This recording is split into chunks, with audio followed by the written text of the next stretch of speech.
નમસ્કાર ખેડૂત મિત્રો, વચન સીડ વતી હું રાજદીપ પરમાર સર્વે ખેડૂત મિત્રોનું હાર્દિક સ્વાગત કરું છું. આજે આપણે ખેડા જિલ્લાના સેત્રા ગામમાં આવેલા છીએ અરવિંદભાઈની વાડીએ, અને અરવિંદભાઈએ વચન સીડની મસ્તાની વેરાયટીનું વાવેતર કરેલું છે. તો તમે અત્યારે અહીંયા જોઈ શકો કે મસ્તાની વેરાયટી વાતાવરણનો અપડાઉન હોવા છતાં, ઠંડી ગરમી હોવા છતાં સારી રીતના પ્લોટ ઉભેલો છે, અને ખેડૂત પણ સંતુષ્ટ છે પ્લોટથી.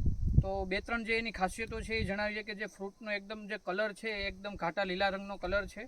અને ખેડૂતનું એવું કહેવું છે કે ખેડૂત તમે આ જે માર્કેટમાં મૂકો છો અરવિંદભાઈ, તો જે વેપારી મિત્ર છે એ તરત લે છે કે રહેવા દે છે કે કઈ રીતનું? તરત જ જતા સારું, એટલે ક્વોલિટી સારી છે ફળની. અને ખેડૂતનું એવું કેવું છે કે ઉત્પાદન સારું નીકળે છે. તમારે આ 1 વીઘાના પ્લોટમાંથી હમણાં કેટલા જબલા નીકળેલા છે? 13 જબલા નીકળ્યા. 13 જબલા. કેટલા કિલોના છે એક જબલામાં?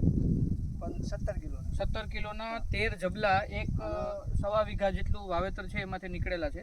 હજી થોડુંક વીણવાનું બાકી છે, ચાલુ છે. તો વાયરસ ELCV અને YVMB સામે પ્રતિકારક જાત છે. ફ્રૂટનો કલર તમે જોઈ શકો, એકદમ ઘાટા લીલા રંગનું ફળ છે. અને જે એની બેઠક છે એ ટૂંકા ગાળે છે, એટલે ખેડૂત સંતુષ્ટ છે. અને અત્યારે પ્લોટ એકદમ સારો છે. તો સર્વે ખેડૂત મિત્રોને જણાવવાનું કે તમે વચન સીડની મસ્તાની ભીંડાનું વાવેતર કરો. Thank you.